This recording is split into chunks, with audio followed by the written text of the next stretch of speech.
So NUSensei, can you let us know some common beginner mistakes that people make? For first timers especially, it's the biggest mistake I think is worrying too much about hitting the target. It's really not about trying to bullseye or even hitting the target. It's about process, and we often tell people, don't worry about where it lands, just worry about this part. So we try and teach them good form first, because good form will lead to good results. Yeah. But naturally, a lot of learners are fixated on bullseyes. It's like, oh, I missed the bullseye, I missed a really bad shot, what am I doing wrong? Yeah. But really, it might be a very good shot, just aimed in the wrong place. So we can fix people, we can help people improve if they have good form, but if you're worried too much about hitting precise targets, then that can lead to bad habits, because you start making things up, you start trying too hard at the target, and that's what leads to kind of worse results. There are other small things too, things like starting at too high a draw weight. So we teach our beginners very light bows. So that way they have immediate feedback, they can learn good form, they have full control, whereas people who shoot with a very high weight, they don't have the muscle strength or the stamina to shoot properly. So again, bad habits come in, and they might even injure themselves. So that's very similar to piano, because we start off with learning just note by note first, and then combining it one hand at a time, and then hands together. But a lot of children or a lot of beginners just want to go straight away hands together. Oh yeah, full size kind of. Yeah, exactly. So then they don't really just go through the process. It's more like, oh, just do it, just guess their way through. So I say advisory, it's kind of like, I don't know how to shoot with proper form, I just want to shoot bullseye, so I'm just going to kind of figure out the right way to do things. So it's going to plunk targets, hopefully it gets it in the middle. Yeah, so then what else is a common mistake that you see? I guess, especially buying equipment, buying the wrong thing. They might spend too much or too little. Yeah, that's so similar to musical instruments. There's so many different musical instruments that you can buy from the supermarket. Or from eBay. Like our guys are like, a lot of guys buy from eBay, cheap Chinese-made knockoff bow. Exactly. It's like, it costs $200, so I'll get shipped to me and I've got a bow. But it's bad. So how bad is it? I know it's really bad when you've got an instrument that is bad quality. If you want to make it to go loud and it doesn't even go loud, and it just falls apart, the piano, it's just glued together, let's say. It does happen. There's pianos that are just glued together with plywood, and then they sell it at a very high price because they think, the more expensive something is, the better. When you have a bow that's which is our instrument really. A cheap bow it's usually a very poor finish. So instead of having a quality polish or that quality control, there are things which kind of fall apart. The attachments and accessories are very low quality. It's instead of having a quality sight or a good release or a good bow in general, you can tell that it's just kind of pieces kind of coupled together. I mean, it functions. That's the bottom line is, if people just want a cheap bow to shoot in the backyard or on their farm, then it works. But then how does it affect your progress? It doesn't give you the right feedback. Because certain bows feel better, and you kind of know what you're doing when you hold it and it doesn't feel right. Whereas these other bows, they feel very heavy, the balance is wrong, and you don't know whether it's you or the bow that's causing your problems. That's such a common problem, because a lot of parents, when they talk to me about their child losing motivation, and I can tell that they've been practicing on a keyboard and the keyboard's not big enough. They've outgrown the keyboard, but the parents haven't invested in a larger digital piano, so they don't actually have enough keys to play on. So they're imagining what the keys would be like, and then they don't even have a pedal to play on, so they're kind of like just in the air pedaling, pretending.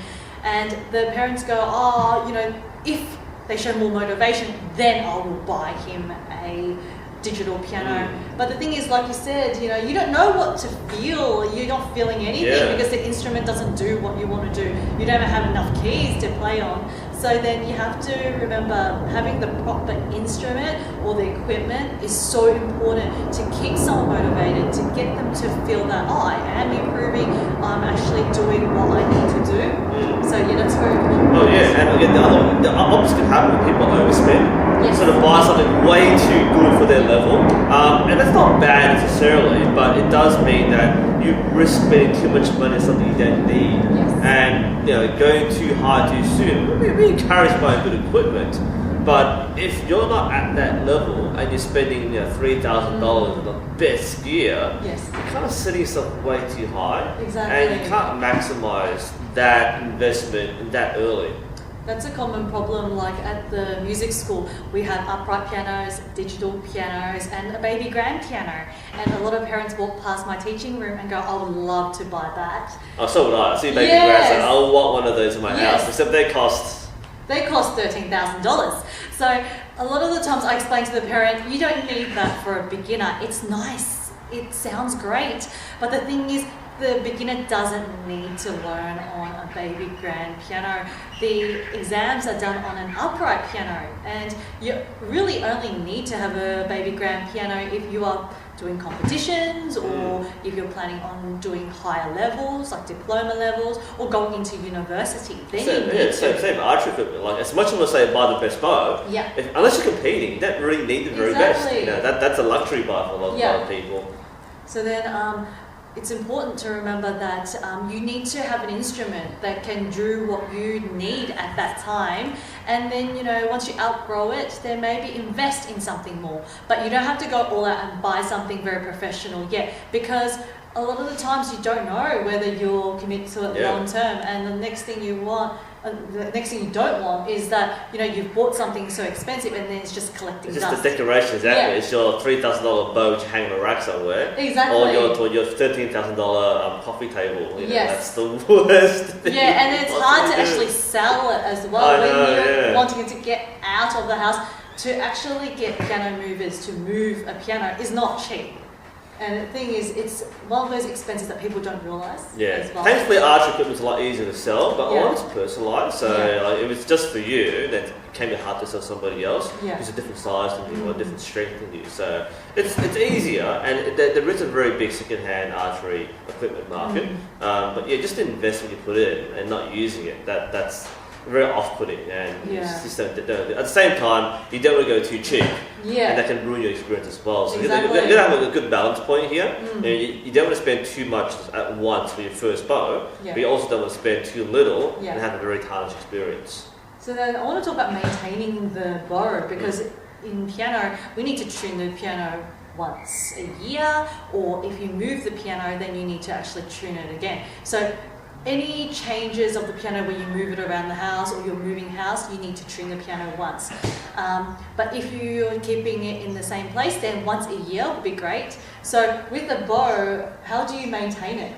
Surprisingly, you can tune a bow. Oh wow, okay. Bows are meant to be tuned. I just learned that It's today. my video. In terms of maintenance, you don't need to do that much for a bow, but because everything interacts in a certain way, so the arrows and the bow and the string and the draw weight and the accessories, you need to establish a tune for your bow, and that means the arrows must come out straight. Now, if you shoot, or if you change, for example, your arrows, you need to retune your bow. That means you need to go through testing. That means you need to shoot a bare shaft or do paper testing to see how the arrow performs, and then make the tweaks so that it comes out just the way it should be. So a lot of times we might change parts of our bow. It might be broken, or we might want to upgrade our bow, or change our arrows. That means everything we do has to meet a new tune, because when you shoot a bow that's out of tune, which sounds really weird, but when you shoot a bow that's not tuned, the performance will not be as good. There might be more erratic patterns, and you might think you can get things down really narrow, but the bow itself, there's too much variation. It comes out a little wider. And when you're shooting at 70 meters at a target this small, you don't want that spread. You want a much narrower spread.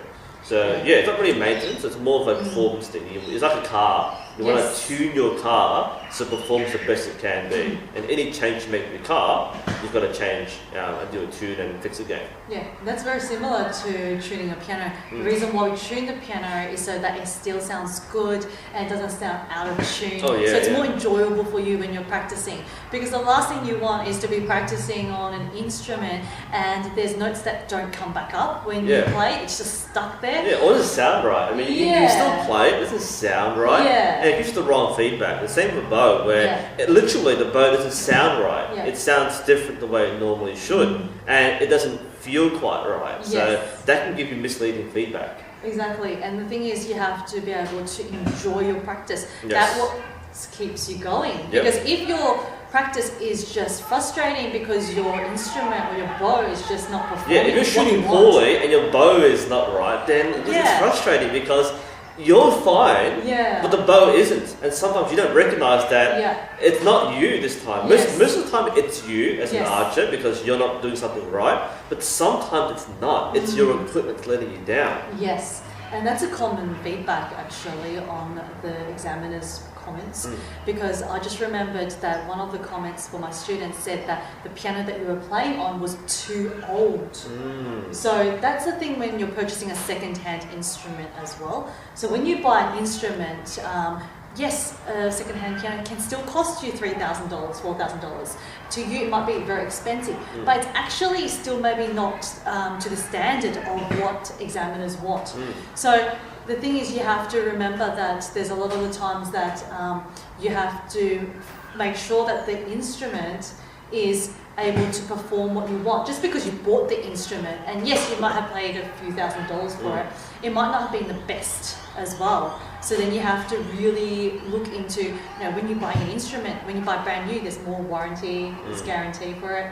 But if you're buying an instrument that's secondhand, maybe buy something that's less than 10 years old, not something that's 30 years old.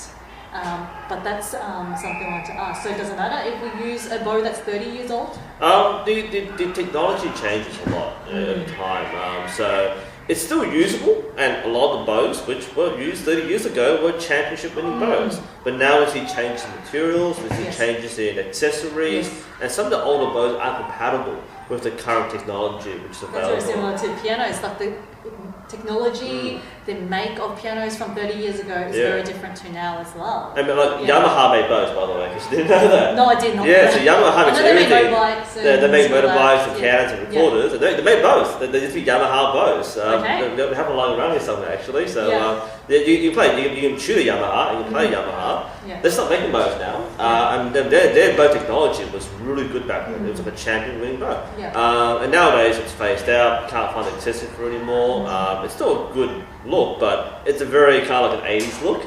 So it's not fashionable anymore. It's still old school. It has that appeal to it. But compared to a modern bow with modern materials, it doesn't perform as good. So if you get one, it's a nice collector's item if you get one, but it's not a performance bow. Can you shoot well with it? Yes. But somebody with a better bow with equal skill will probably be better. In general. So definitely buy something that's a bit newer.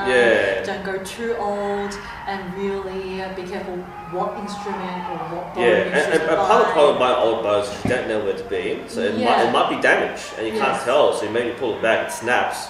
Whoops. Same with the piano, because a lot of students ask me, can you see if this piano online is good? And I can't tell online. I need to play on it. I need to look inside it. I need to feel it, I need to see everything. I can't look online and go, that's a good piano. I can't go by model number either. It depends on how often the instrument's been used, how has it been maintained, where has it been. Same with a bow, like if you leave a bow in a garage for like 30 years, it's probably not going to be in suitable condition. Exactly, or even a piano that's been used for 5 years only. Let's say they used it every day, 12 hours. So that piano, although it's only 5 years old, but the wear and tear for that is already maybe something that's 30 years old for someone that's been using it just once a week. So it really depends on piano. You can't really go by, how many years old it is. It really depends on the use of it, where it's been, the condition of the piano inside and out, whether it's rusting or not, whether there's mold and chips and cracks. So there's so many things to look at when you're buying an instrument or a bow that you have to really be careful. You have to buy the right one for you, or no matter how much you practice, you won't progress as well as you want to, and then that's going to be very frustrating for you, because you'll be scratching your head and going, I'm putting in the practice, but why aren't I improving? And a lot of people are reluctant to admit the bug. You spend money on it, it's like, no, it's me, it's really me. But sometimes just buying the wrong thing just slows you down, stuns you. Yes. So, are there any other common beginner mistakes that you've seen? So I've gone through like buying equipment, ones like Yep. going too high. I think setting high expectations is one of the Yep. biggest ones, especially when you feel good. You want to shoot well all the time. Yes. And What do you mean by high expectations? it's not like I what- want to go competition in 6 months? it's more like scores. I think when we start putting score barriers, Mm. that's when, especially intermediate archers have this problem where their coach or their fellow archers tell them they should be shooting this score by this stage. Think about in 6 months you're just scoring 300, and after 9 months you're scoring 360. But when you don't get there, and you start thinking, oh, I'm not good enough, and you stress way too much about the score, and that makes you perform worse. It also kills your fun factor as well, because you're trying too hard for a score, but you're kind of forcing it to happen. You're not letting yourself grow naturally. Yeah. So you're artificially setting barriers which you don't actually need. So nobody's forcing you to progress at this rate. So I think one of the mistakes is setting expectations too high and too soon. Yeah, I think that's a similar thing to music. We start music lessons and the goal is to be able to play anything we like and be able to read notes and just listen to music and play it straight away. And that's the biggest problem. Like, even personally, I'm still very slow when I listen to something and then playing it back out on the piano. I still need to figure out note by note and then just kind of hum it out to myself and then figure it out. A lot of people have this expectation when they start music lessons is, I just want to learn to listen to something on the radio and play it out again. Or I just want to be able to play any sheet music just like that at the performance speed. And I'm thinking, well, that's something that's really hard. Even me, I take time to do that. It's not something that you just can do in 6 months or 1 year. It actually takes a lifetime of actually working on it and actually learning how to do it. Some people learnt to play by ear from the very beginning. They can't read notes. That's why they can play by ear, because that's all they know how to do. And then when you're professionally trained, you have to learn to read the notes. And you don't really develop your oral skills. You don't have to listen to the radio and figure it out, because you can read the sheet music. Just go and look for the sheet music on the net and you'll be able to play the music straight away. So that's the thing with high expectations. A lot of the things take years to develop, many skills, and to be good at anything, it takes years. It's not 1 year, we're talking about 10 years. Yeah, people look really easy. Yeah, there's no overnight when you know how to do it, it success. looks so easy with piano or archery. It looks so good. It's like behind that, it's like 5 years of constant practice. Yeah, so then to be a professional Olympian archer, how many years did they train before they got to that? A lot of them start young. So a lot of the competitors are now like 21 to 27 years old. They've been doing archery for since they were like 12 years old, 10 years old. So I mean, you don't have to start young, but because you've got 10 years in it, so many people have a burst where it might be a 2 or 3 year kind of sudden growth, but they stay in the sport for like 15 years. So it's not just the years, but again, it's the practice involved. A year of practice might be 10,000 hours or 20,000 hours. So you can say I've been doing archery for 5 years, but how much have I actually practiced? If it's once a week for 5 years, that's not 5 years. That's different. Exactly.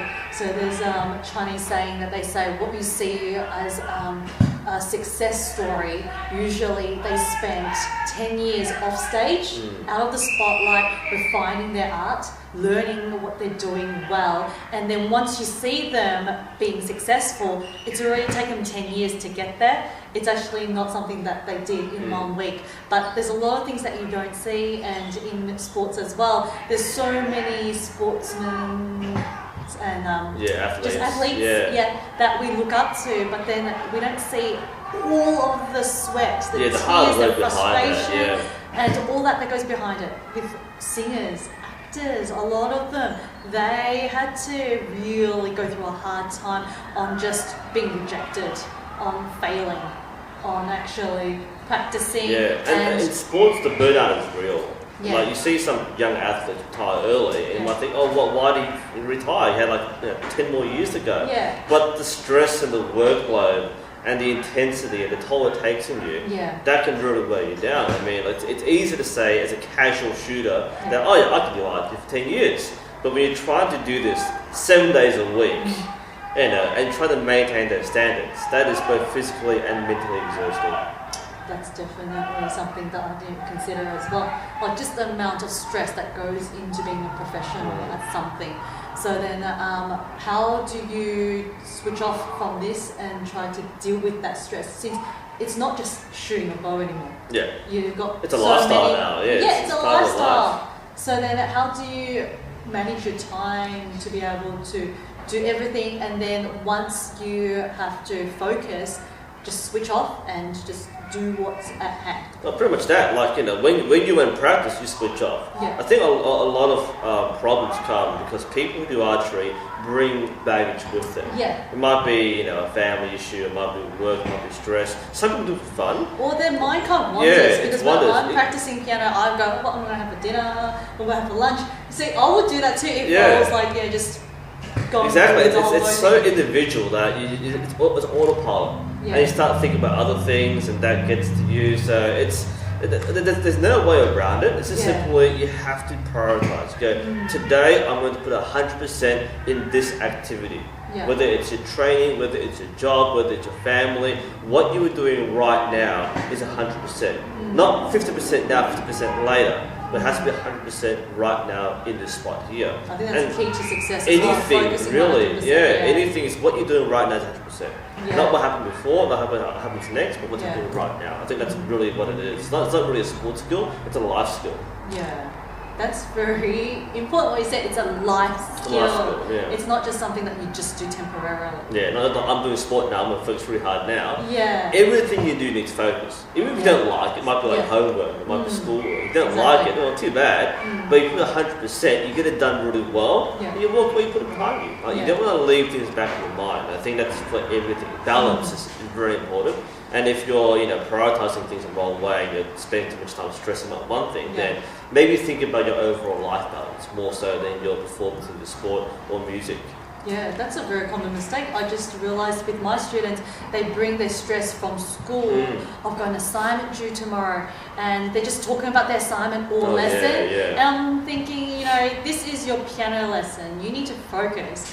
You've got an assignment due, you can do it after you finish your lesson and when you go home. But don't bring that stress from school to your lesson, and that way you're not going anywhere with your music lesson. Then you might end up bringing the stress from your music lesson into your schoolwork when you're doing your assignment. So then what you said, that tip, focus 100% on what you are doing. Don't bring the stress of different areas of your life into one particular thing, because you end up burning out. Yeah, and critically, and it happened to me a lot, like if I don't feel 100% in the space here right now in practice, I might not practice. If I have to deal with like work from home or something, and that's in the back of my mind, I come here, I'm just going to go home and deal with that. Deal with that, the stress then, and come back with an open, fresh mind. Yes. It's a hard course. You want to maintain your routine, Yeah. but sometimes it gets to the point where, look, I'm going to have a bad session. I know I will. I want to deal with my problem first. Yeah, that's a good thing, because once you can overcome this, learning to do everything 100% at hand, that's the key to success. It's pretty much, all of us want to do well in what we do, but we don't understand why, well, that person, how come they've got so much motivation and drive to do what they're doing? Why can't they achieve one thing after another? And the key is because they just focus on what they're doing. Like, they're doing so many different projects, but then they're doing 100% of work on each project. They put in 100%, no matter what it is. If they're not good at it, they will research, they will learn the skills required to do that. Yeah, you can't do bare minimum sort of thing. Yeah. So then pretty much anyone who is successful, they can just learn to focus 100%, give it all they've got, because what have you got to lose if you've tried your best and you know that, well, I've learnt something and now I know that mistake's not bad, well, let me use this to help me be better. And that's the mindset you have, to actually always focus 100% on what you do, whether it's sports or music, and thrive on failures, thrive on making mistakes, because you know that better to make it now during practice than to make it on the field when you're at a competition or in an exam or on stage in front of hundreds of people. Yeah, often they're like, people will praise you and say you're doing really nicely. Yeah. They're not helping you. Yeah. Really, like it feels good. I mean, Yes. they don't say don't praise me. They don't say, oh, I hate you, you suck. Yeah. Like it's the praise makes you feel good, but you don't learn from your praise. You don't learn from success, you learn from failures. Yes. So when people point things out which might be wrong, or when you know something's not quite right, rather than ignore it, it's the one thing you should listen to. Because look, maybe they're wrong, and that's fair. You might disagree, but you can't act on the feedback, and it's not good feedback. Yeah. But if it's something which you know is wrong, then own it. Yes. It's something which you, if you have a bad practice in, instead of pushing away, think, well, what was wrong with that? Because that is a learning opportunity. You know, if you had a really bad competition, sure, you feel good about yourself, you tried your best and all that too. That's a healthy mindset to have. Yeah. But also think about, you know, why did I not perform as well? Well, what can I do better next time? So think forward, be optimistic about it. But yes, you've got to put yourself through the highs and the lows in order to make those jumps, those leaps. Yeah. So, are there any other common beginner mistakes that you've seen also? Oh, well, there are so many. There's so many. It's the same anything. Like people go through, you know, they learn differently, they make different mistakes. Some are mental, some are physical. So it's really hard to go through a lot of them right now. But yeah, I think those main ones are, you know, setting high expectations, buying equipment you don't need, or not spending enough on equipment, and things like pushing yourself too far too soon. That's really what it comes down to. Well, that's good. So then that leads me to my last question. What advice do you have for people who are starting out as an archer and who want to commit to a sport? Well, my advice is your first taste of archery is going to be just a taste. Like, do it for fun. Like, don't try to be too good on your first session. You're learning. And learning takes time. So my first advice is, in your first few weeks, just enjoy it and immerse yourself in the sport. And I think that's really what it is the more you make it part of your lifestyle, the better you become, the faster you become good at it. If it's something you only do once in a while, don't expect to become good at anything. But if it's something you do frequently, like you start going every week instead of every month, every week, and then it becomes every twice a week or 3 times a week, the more it's part of you, the more you own it, and the more you want to become good at it. That's really my main advice is, like, if you actually want to progress, you have to put in the time, you have to make it part of your lifestyle. If it's something you do as a part-time thing, then likewise for any part-time commitment, you're not going to be as adept in it in as short a time. So yeah, you have to be realistic with a lot of things. If you want to become an Olympian, you've got to train and actually train and learn from your mistakes. If you're doing it for fun, then your expectations shouldn't be as high. Enjoy yourself, but I think at the same time, appreciate that you can become better if you choose to. Yeah, thank you for that advice, because that's very similar to music as well. Have fun, make it as your lifestyle. If you're taking it seriously, then have realistic expectations, and you do need to put in the time, the effort. So then, with all of that advice of what you need to be good at archery, it's the same with music as well. So you need to put in the time and effort. You really need to take it seriously, put in 100%. Thank you, NUSensei, for being here today. It was great having a chat with you. It was fun, just comparing the similarities and differences with sports and music. But I think there's more similarities than differences, to be honest, with sports and music. I agree, I mean, a lot of people think they're separate things, but I think that really, like, learning anything has a lot of the same, problems and same benefits. So, I think it was really nice to compare these two things. I've learned so much from NUSensei today. I'm Lina from Lina's Music House. Thank you for watching, and see you next time.